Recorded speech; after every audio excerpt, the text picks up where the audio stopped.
This is a Dutch skirt. It has a width on the hem here of nearly 3.5 meters.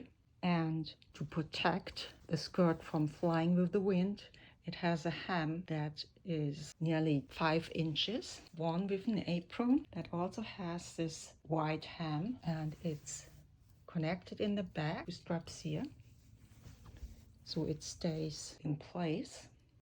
It is worn with a black blouse, and on top of this blouse comes a vest, which has a hook closure here and a band closure down here. Interestingly, the vest has the same lining as the outside.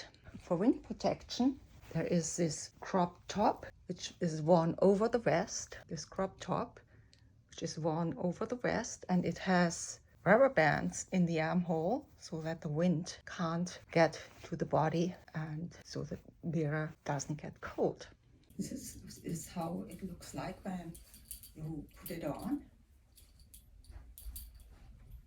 Here from the back. And this is when you wear the windbreaker on top.